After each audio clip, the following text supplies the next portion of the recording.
Yeah, gotta aim for the top like, hold up. Yeah, I can never doubt myself, I know better. All of you critics be acting like you know better. Blowing the smoke, but I know when the dust settles that I'm in my element. It's evident that there's levels to the game.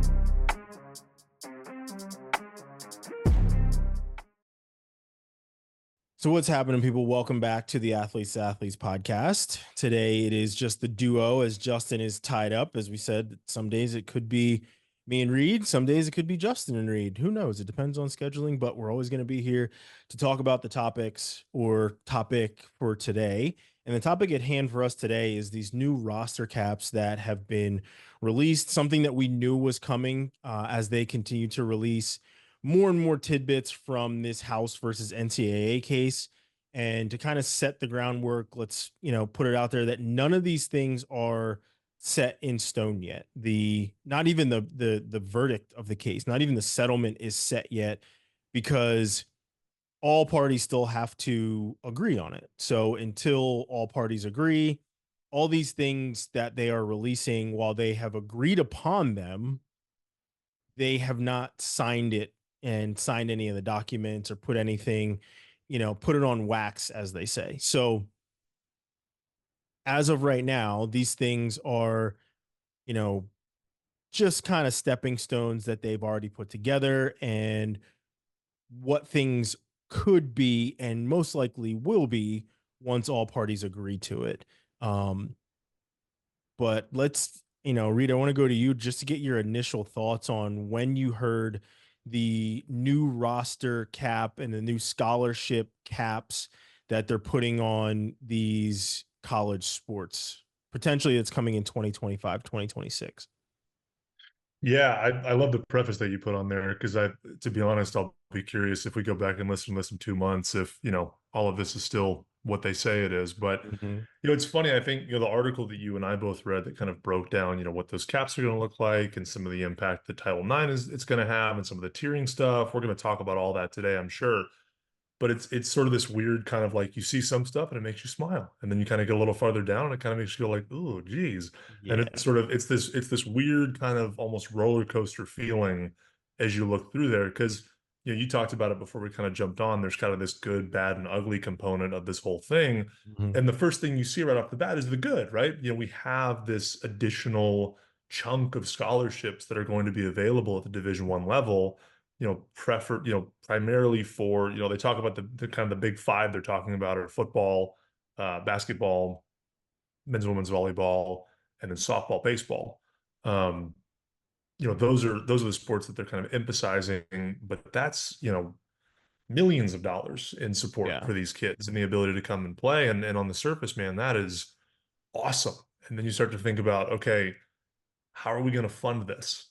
And where's that going to come from? And who can truly fund this, right? Because even today, I mean, you look at the colleges that are out there. I mean, not all colleges fully fund all scholarships available. There's just not enough money in the pot to do it. And I think that's even something that a lot of people don't key in on, right? I mean, when we ask our kids to reach out to schools and connect with them, you have to ask these schools, hey, are you fully funded? Do you have enough money to pass along to different kids and whatnot? And so on the surface, this is great, and I really do think it's great. But you think about the teams that can actually maximize it, and it is a little bit of a the rich keep getting richer kind of mentality. And I don't know what it really even means for those G5 and below teams. Can they even sustain that model? Can they pay for those teams? Do they focus on a certain sport or a certain set of sports, but then leave others to sort of rot in the wind, if you will? And I think that's probably a really good natural place to pass it over to you,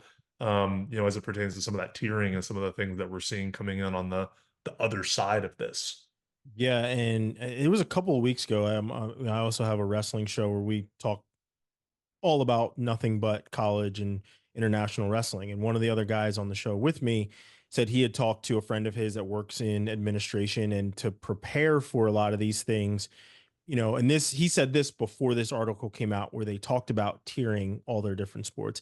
He said to prepare for it, they were already doing that. So kind of a pre-tiering system that they were putting in place for their sports on these campuses. And now it comes out that they truly are doing that to figure out what that funding is going to look like.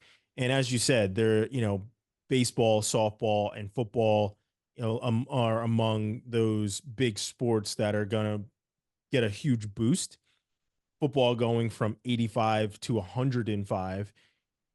You think when you truly look at it, there's only, even though you get 105, there's only going to be a certain amount of schools that can truly fill that 105. And you said when you initially see it, you think, oh, great, this means more money, this means that. But one of the caveats is that you have to opt into this rev share pie now. And with opting into this in this new rev share way of thinking, or at least this new rev share kind of umbrella that's going to be over the NCAA, you then get these roster caps. If you don't opt into it, I think it kind of stays the same. There's not really a change or anything for you. So there's a lot of different moving pieces and a lot of things that I'm still trying to wrap my head around. But when you do look at it, you know, and you get down to kind of brass tacks, and you do pick out some of these details, there is a ton of money that is going to have to be allocated to all these different schools. On top of this, with the new roster caps and scholarships, and specifically speaking of football, where they now have 105, they also have unlimited coaching staffs that are going to come into play here. So while you're trying to fund the scholarships, you're also going to try and fund the staff. And you can have an analyst job and now coach these athletes. So I think by opening up the staff part of this, you're saying, okay, well, if we're giving them more players, we have to give them more staff. So we're not going to truly change anything from what it is. We're just going to allow them to hire more staff, give them an analyst role, and in part, give them the responsibility of also coaching, so that the same amount of coaches aren't just talking to more athletes. So that was one of the things that came to mind for me. But then also, like I said, I'm in the wrestling world and I'm in that Olympic sports world, as all of us are current, right now, currently Olympic sports fans of the Olympics happening. But, I kind of live it 365, not just every 4 years, like a lot of people do. You start to think, what's going to happen to these Olympic sports? And the Olympic sports, which I'm sure these administrations are calling the non-revenue generating sports because they're a line item more than anything for a lot of these schools, they're going to start to falter. They're going to start to be looked at as, okay, well, how can we allocate these funds from the 30 scholarships over here to the staff over here on football, or to the, now, what is it, 34 scholarships for baseball, right? And not for nothing, even though we have these really large, grandiose numbers, you do not have to fill each one of these scholarships. So even though everybody's saying, great, football gets 105, I doubt that there are going to be 105 guys on a team. They might bring in 105, but they might start to cut them down, which you ultimately had to do and have to do for travel, on the NCAA level anyway. You can't take 105 guys on a trip. That doesn't happen. There's an NCAA allotted number. And I think for us, once we made it to the playoffs in Division 3, we had to chop it down to like 52 or 53 guys.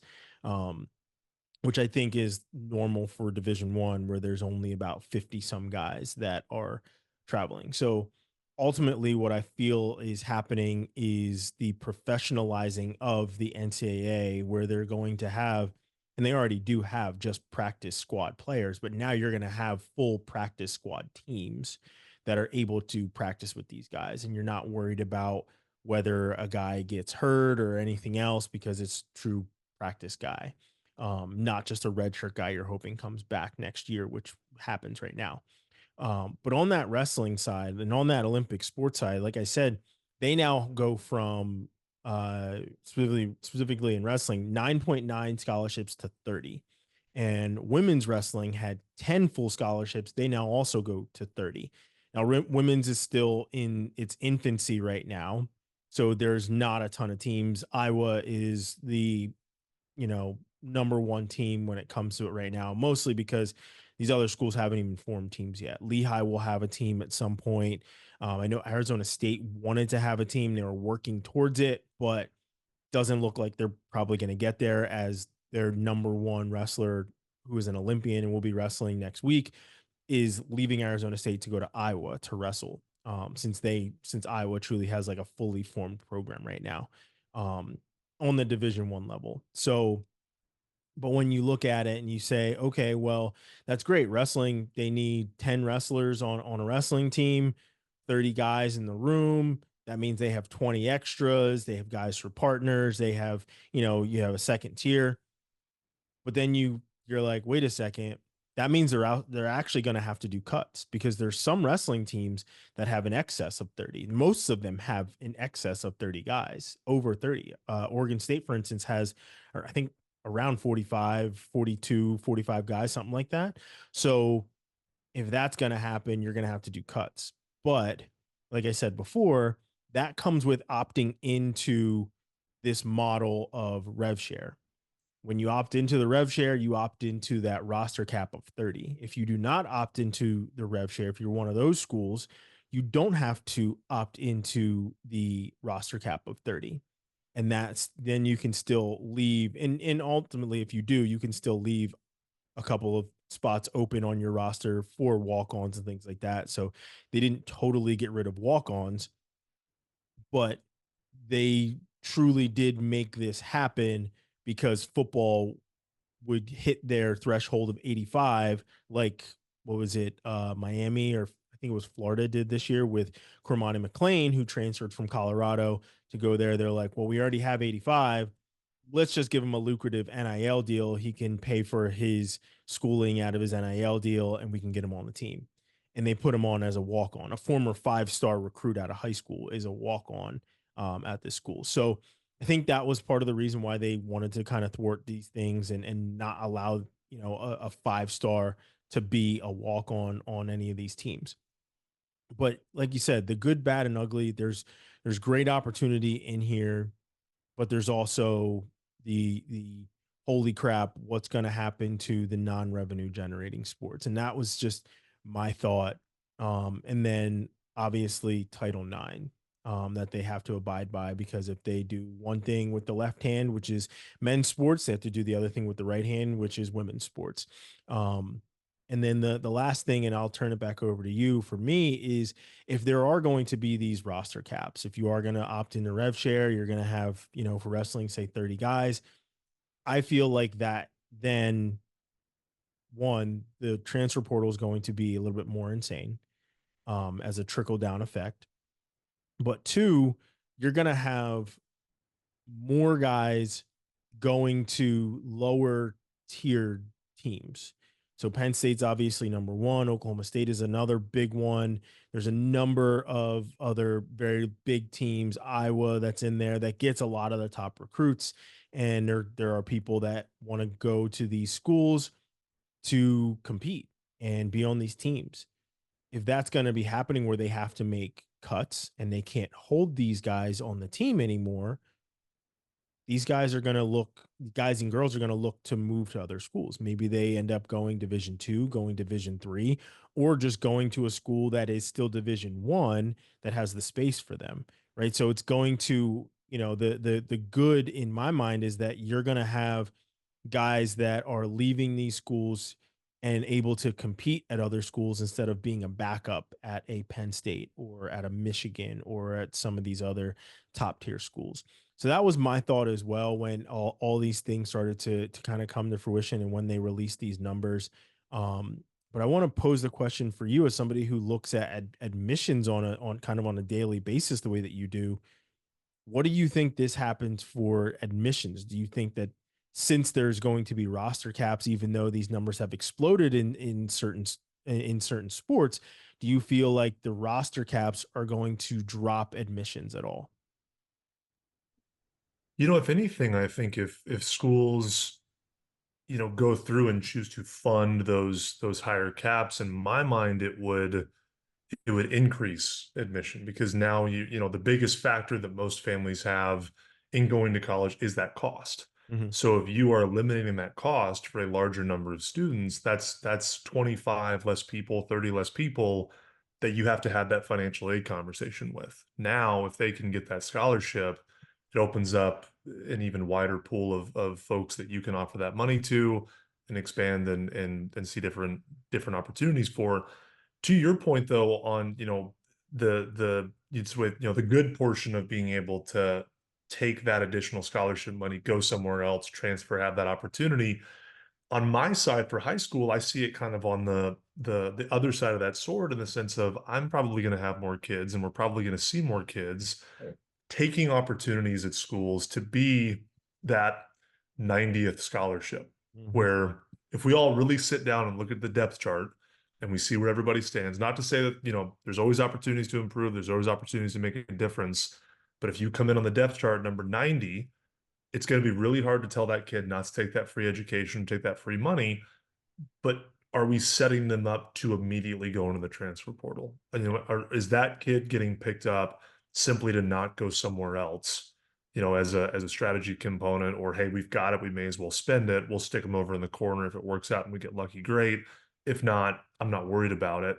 And now you've got a kid who may have had an opportunity to be a contributor somewhere, but we've blurred the lines of who really wants somebody from a scholarship versus who is just willing to pay that extra cap and keep them on the side and see what's going on. And I can see how that sounds like a bit of a first world problem, right? At the end of the day, if you get free education, like that's pretty sweet. It's hard to say no to that. Mhm. But I do think you run the risk of these kids, because they are so competitive, because they sort of exist in this ecosystem, whether it be football, baseball, whatever, you know, we run the risk of those kids going to two, three, four schools, and by the end of it, they're out of eligibility. They can't tap into that money anymore because the NCAA says, "Hey, no more."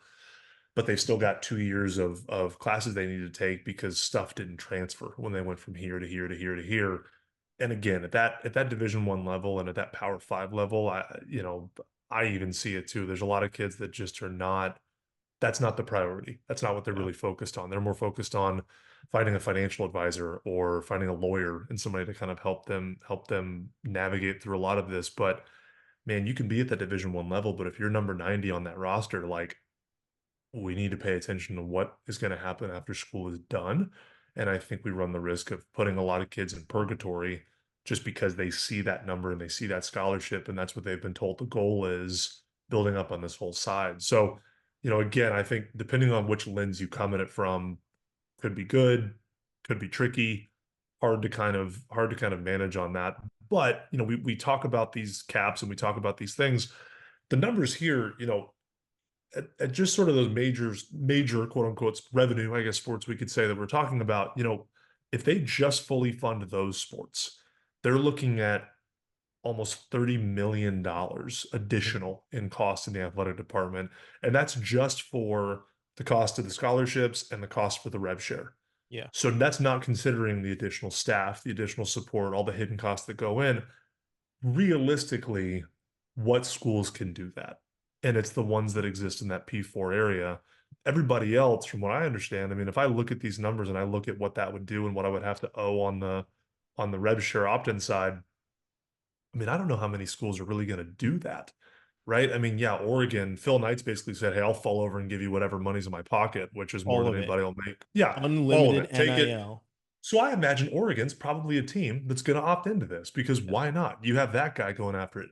Jerry Jones could fall over tomorrow and just, like, whatever change he has or whatever card happens to be in his pocket, he could probably fund whatever he wanted to at Arkansas and give them an opportunity to compete, right? So there's going to be schools and there's going to be programs that are able to do that, and I think you're going to see it at that P4 level, because that's really where this money exists. I really do think that it's a lot of big change, but it's a lot of big change for a very small percentage of college sports. I think for the vast majority of college sports, they're going to look at this deal and go, "I'm not going to opt in to do this rev share piece." Even, I mean, you think about those G5 and below Division I schools that even said, like, "We didn't want to even be in this lawsuit in the first place. Like, you guys Exactly. drew us in and tried to make us pay for this crap, and we didn't want to do that. We weren't the ones that did this. We weren't the schools that were named in the lawsuits. Like, this is ridiculous." And so if they see this and they see that, oh, if I just don't take my extra 15 scholarships for my baseball team, which I can't afford anyway,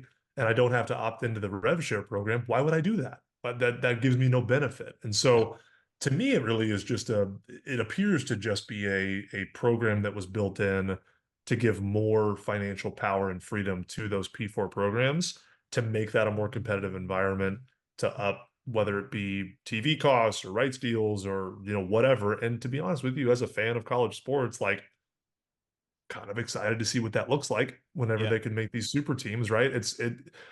It would be unethical. It would be wrong of me to say that I'm not curious about how that's going to improve that. But I also exactly. think it's important to voice to families and voice to other athletes and everybody in between that this is still going to be the exception to the rule, just like Power Five, Power Four sports have been the exception to the rule forever. That hasn't looked like traditional college sports in some time, as much as we want to say that it has in a lot of the sports in a lot of the areas. It's just becoming more and more split from what sort of everybody else has when it comes to this. That's my personal feeling on it. Yeah. And when I look at it through two lenses here, right? And I agree with you that tuition, or not tuition, but admissions will go up when it comes to the athletes. It has to, right? There's more scholarships that are up for grabs. But that means that the normal student admission is going to decrease. It's going to have to. There's more in this bag now, and now there's less in this bag. So you're going to decrease tremendously on your engineering students that come in to be engineers. You're going to decrease on your media department, on, your communications students, right? Like, there's going to be less when it comes to that, because the purse strings have to open up for this big bag of money seeking athletes, and less for the ones that are coming in to get the education. So just the education by itself. So that's, as you said that, I was thinking, well, if it increases in one part, that means that looking at it like a Libra scale, it's going to be lighter on the other side of it. It just has to. So, those scholarship athletes need to also be reminded, if you're coming in that 90th scholarship on the team, remember that's only for 1 year. So you may have a full year, a full ride, but your full ride isn't truly for 4 years. It is a 1 year contract. I have seen athletes get their full ride taken away after 1 year of being there as a redshirt, because remember, there's another crop of student athletes coming in behind you to take your spot, whether that's a scholarship spot, a roster spot, a spot on the depth chart, your jersey number, your locker. They're coming in to replace you completely on the team if they can, and that's just how things work for athletes. So literally every year you have to show out, or get out, or get off the field. And now you become a backup. So you may be able to continue to keep that scholarship if you're in that 1% on the team that sees every offensive play or every defensive play, or you're a special teams guy or whatever. You're going to keep that.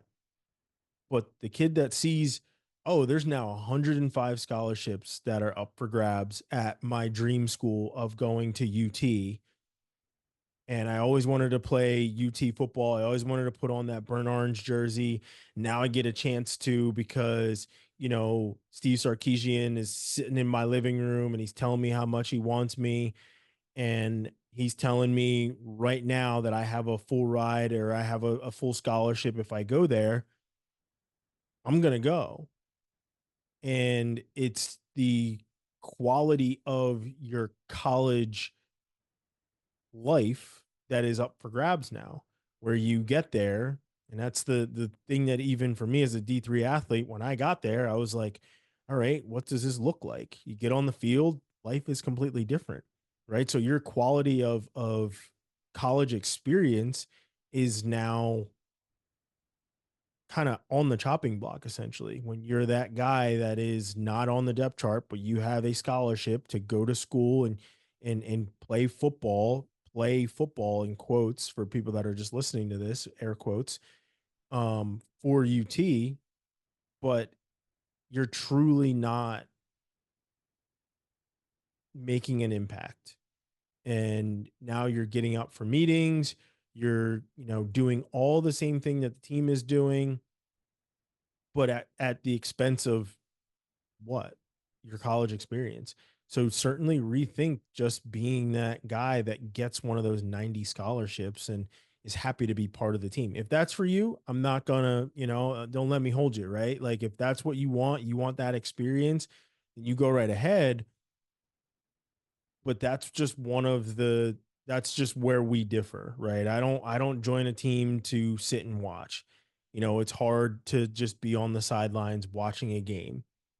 And if that and you didn't play for the number of years that you played in high school to get recruited to just have a front row seat every Saturday or Saturday or Friday night or whatever else to watch the future NFL prospects just to say that you were there.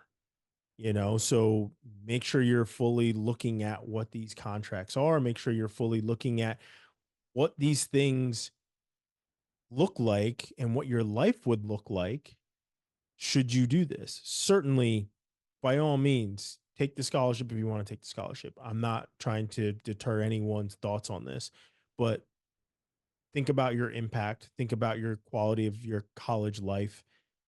Does it improve, or are you just kind of a punching bag for the future NFL quarterback or future NFL linebacker, right? So as we are an athletes podcast and we are competitive people, you want to be out there on the field.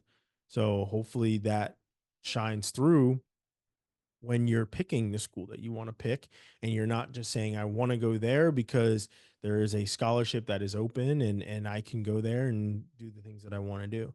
But, everybody has different options, right? It's very different. Everybody's financials are very different, right? So, um, just make sure that you are picking the right school for you when it comes down to this, and doing what you need to do. But I will say that it is nice to see the number of sports that now have increase in their scholarships where they can have more opportunity, and hopefully that follows with more funding. I doubt that fencing is going to get more funding, right?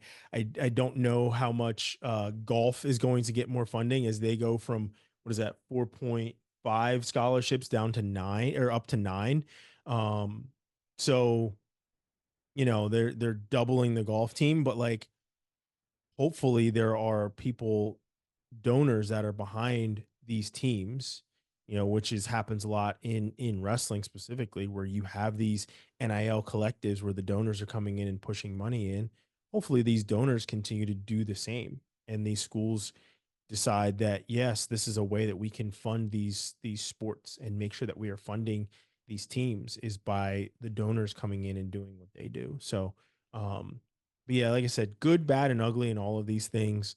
I'm just hopeful that the opportunities are still there for any of these athletes that want to pursue any of these schools, and that they don't lose out, and that the schools don't start to cut these programs because they need to fund the football program, the basketball program, the baseball program, even though we see that happen almost every year. I can remember when Stanford was trying to cut a number of sports, and people were scratching their heads saying, well, specifically in wrestling, well, you want to cut wrestling funding, or you want to cut wrestling specifically, but they're an endowed sport.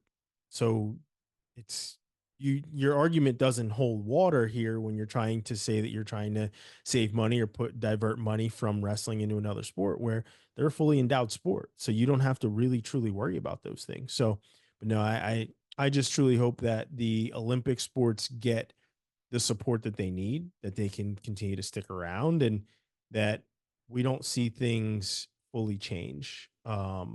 At least in regard to the support that they're getting. I hope that they get more, but what's ultimately going to happen is if these schools do opt in, they will have to start making roster cuts because, you can't have more than 30 if you're doing rev share. And I can understand that's the, um, why that's the ultimatum, because they need to know how much money they're going to be spending and what they're going to be doing. The other part of this that I wonder is what happens to tuition prices now that this is a thing.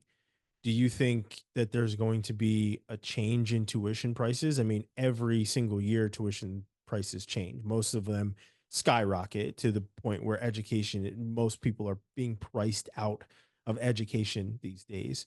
But what do you think happens to tuition prices now that these scholarships are changing and you're going to have, say, your 105 football players who can all be on scholarship if they choose to max that out, and then an unlimited amount of coaches?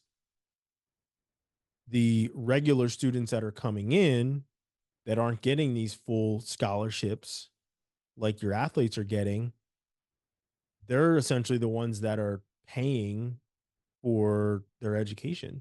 And you want to bring in a certain amount of money for the education, even though you are getting this mass amount of revenue coming in because the football team is good. Say it is a Georgia, where Georgia now brings in all these 5-star players and they've got unlimited coaching staffs. But then you look and you're like, okay, well, where's the tuition money going to be coming in? Because that's still a line item you have to worry about. What do you think happens to tuition? Goes up, goes down, changes in any way?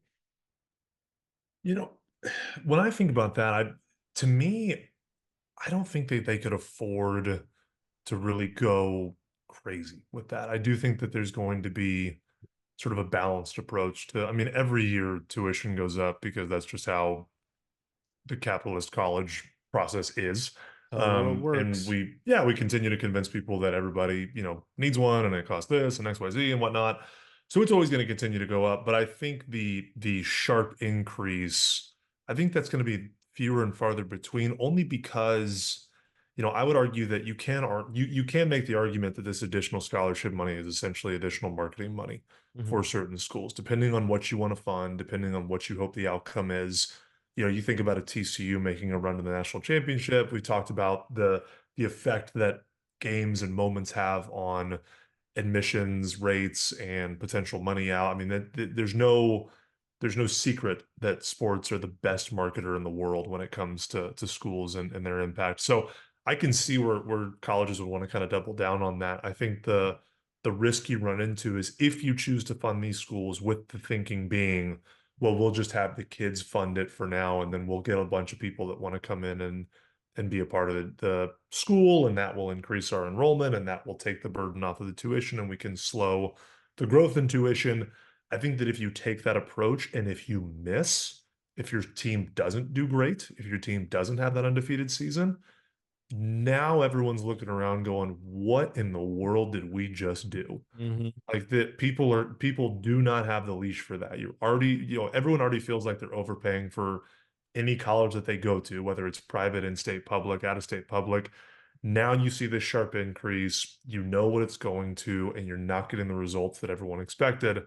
That is a very quick way to lose your job. That's a very quick way to lose leadership. That's a very quick way to, we'll say, roll over, the direction of the university, if you will. Yeah. And so I'm not sure if there are enough folks in leadership in these places that are willing to sort of gamble on that. Mhm.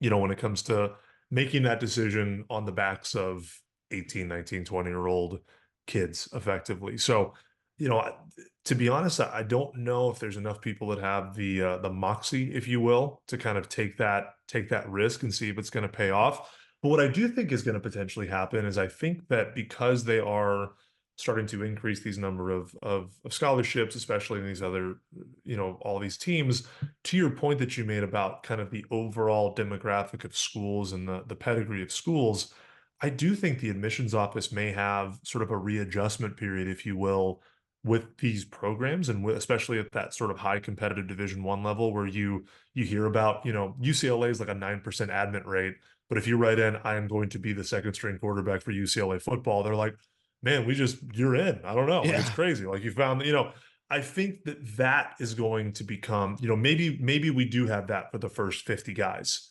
but for the next 50 guys, hey, we'll bring them in and maybe we'll give them a little bit, but they've got to make sure they're maintaining the UCLA academic profile, at least within a margin that we can market, so that we're not losing the marketability and the quality and the pedigree of what we are as a university to this sort of increased ability on the athletic side. And I don't think that, for a school that's that large, 50 guys or 50 girls are going to make a massive difference in that number, but it could be enough. And if nothing else, on a PR side, to go to the state of California and tell all these kids that have 4.6s and whatever it is, and 15, 10 SATs that, hey, this guy down the street that you were buddies with who got a 3.2 GPA, which is the minimum to go to a UC school, is rocking it at UCLA, and you had to go down and find a private school because none of the UCs had space for you.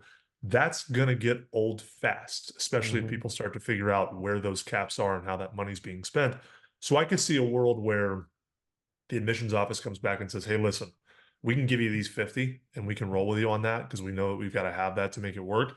But for these 20, we can only do this. For these 20, we can only do this. And for these kids on the tail end, you can give them a scholarship if you want, but they're going to have to get in on the merits of the admissions process. And that's how we're going to have to do this. And so I could see that being a part of the conversation. And I think, part of the reason for that is that I don't know if you saw, there was a stat that got released. I think it was last week or something like that. We were kind of passing it around, of the graduation rate of football programs. And you look at, as much as, I've got plenty of feelings on Dabo and his whole philosophy on like giving kids money, which I don't know why he's so against it, but he is. But their team has a 99% graduation rate. You look at Georgia, who's coming off of, national championship appearances, national championship trophies, arguably one of the hottest tickets in town as far as going and seeing them play, 41% graduation rate. Yeah. And that's excluding transfers, and that's excluding draft picks. So you're taking away what is, I would argue, a large chunk of Georgia's football team, and still they're at 41%. For a school that is supposed to be so challenging to get into academically, right? We talk about it all the time, especially from an out-of-state perspective. That's embarrassing to see that number at the bottom. It really is. Like that looks terrible. And there's plenty of people that won't care because they'll keep winning and they'll keep chugging it out. But that's what it's the only things that I've seen about, exactly, but the only things that I've seen about Georgia in the last 3 months are you got a 41% admit rate and half the team's in jail. Yeah. It feels like. Every time I see any article, it's someone's speeding, someone's doing X, Y. So like you can 24 only do arrests since last January is what I saw today. Yeah, that's just for like reckless driving, by the way. Well, exactly. And then you think about, and I mean, even take it back, right? Like think about Tim Tebow and Urban Meyer and the boys at Florida when they were winning on those national championships. The only stat that I ever hear about now with that is that over 50% of the people on that roster have spent time in jail. Like I know more about that statistic than I do anything else. And regardless of the pedigree of your university, I mean, God, Florida's real hard to get into. Florida's a great university. Georgia's a great university. But that PR only goes so far. And when you think about the amount of money that's being funneled into that for a higher education institution, to your point, as people, you and I, massive, massive college sports fans, massive sports fans, former athletes, highly competitive, I understand the value of having those things, but I also understand that up to a certain point, the leadership at places are going to go, listen, we cannot do this anymore. There has to be some level of change in how these rosters are built, some level of change in how we manage kids being on or off these teams. It's just not sustainable for a long period of time. And I fear that if it becomes more and more of sort of that all money in, everyone gets a free pass if you get a scholarship, that can start to get a little bit dicey in some places and start to have a negative impact on the overall PR of university. So I'm curious how that's going to kind of develop over the next year or two and see if anybody makes any changes based on that. Yeah. I feel like in my mind, right, if I'm the person worried about the financials, right? I'm part of the administration and I'm on the board or whatever else. I say, we allocate $5 million to football. And that takes care of their coaching staff, that takes care of their roster scholarships, that takes care of this, and this, right? 5 million for the whole season. I mean, I have no idea what the numbers are. I'm sure it's probably north of 5 million, right? But like, if you allocate a certain chunk of money to the football team and you say, this is what football gets, this is what, the volleyball team gets, this is what the fencing team, this is what the golf team gets, right? Because as they're tiering these different sports, that top tier is the $50 million tier, where they're worried about marketing, they're worried about tickets, coaching staff, player scholarships, player gear, with anything that anything that the players get, rebuilding facilities. Because it's funny, as a Falcons fan, the Falcons just released their new locker room at Flowery Branch, their practice facility, and everybody's like, we've seen locker rooms like this at like every college there is in, every big Power 4 school has a locker room that looks like this. It's like, yes, because they have to worry about recruiting players to their teams. So that's where a whole big old chunk of money is going to go to these schools, so that their facilities make their players feel like royalty, right? Like, there was another video that I watched of UT's locker room. If you're a former player at UT football, like Bijan Robinson, he's got a locker there because he comes back here to train in the off season. So he has a locker in the locker room that will never go away as long as he comes back here to train. Right. So like, the football teams are able to spend this absorbent amount of money on basically their facilities and whatever else they need. So I'm thinking that administrations might start to look at it and say, okay, we're going to allocate, 50 million to this team for everything throughout the entire year. We're going to allocate, this next tier gets 10 million. This next tier 5 million, right? Like, the lowest tier is a 5 million, $3 million cap. That's what I think of when they're tiering out these schools and these sports. This is a very big chunk of money for these types of players, and what the publicity shows these types of players are going to need, and what these coaches are going to need to bring them in. So let's make sure that they get that, and recently, and it's obviously a big deal in wrestling. David Taylor is now the head coach at Oklahoma State. It's a state school. So the one journalist in wrestling covers all Oklahoma sports, did the Freedom of Information form, got his contract, and he did the same for the last coach as well. Got his contract, and it's like $1 million a year, gets an annual raise every year. And this is kind of unheard of. It's not something that happens in wrestling, where head coaches are getting $1 million a year. Doesn't happen. So if those are the kinds of contracts that are going to start to come in, and obviously there was a very big donor that allocated like 40 mil or something like that, and like a private plane, there's a whole bunch of bells and whistles that are in there. But those are the people you're going to have to look at. You're going to have to look at your big name alums like Phil Knight, who's going to be giving Oregon everything under the sun for their football team to win a championship. I'm still in the midst of reading his book right now, Shoe Dog, because obviously I'm a Nike sneaker guy, but I'm reading about this, and like the duck blood runs deep in that man. And I'm not surprised at all that he's saying, I'm going to give this amount of money to Oregon because I just want to see them win a championship, right? Like, NIL, whatever you need, who needs a shoe deal, who needs new apparel. You already have brand new different uniforms for every week of every game. What else do you need? We're going to allocate it because I want to see Oregon win a championship. And while the head coach is saying, great, we have unlimited NIL, he should honestly be saying, oh crap, we have unlimited NIL to win a title now. Because the minute that he doesn't win a title, they're going to be looking for somebody else. Because there's now a new follow the money in all of this, where if the person that is, signing those checks doesn't like who's coaching doesn't like what's going on, you better believe that there's going to be some change that comes into play.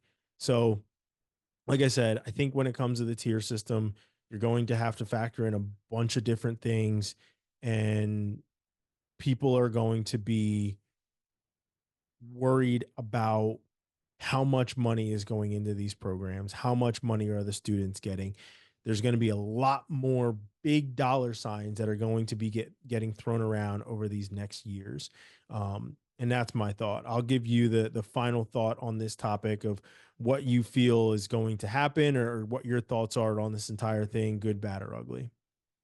Yeah, I think, the might even be just the boring take, if we're being honest. I'll call myself out on that. But, I think two things. One, I think that for anybody out there, don't want to say old head, but old head, that think this is going to like ruin college sports. It's not, for No. two reasons, in my opinion. One, college sports are still college sports, and the way that you want to consume college sports, this is just making it better. This is making it more competitive. This is putting more on the line. This is making it more grandiose. None of those people that think college sports are getting killed, or whatever it is, I don't see any of them showing up to Sam Houston State and watching an FCS game. I don't see any of them showing up to Central Connecticut State and watching a volleyball game. Yeah. I see them wanting to go to Rocky Top. I see them wanting to go to the big house. I see them wanting to go and be in that fanfare and be in that environment and see all this fireworks and see all the grandioseness.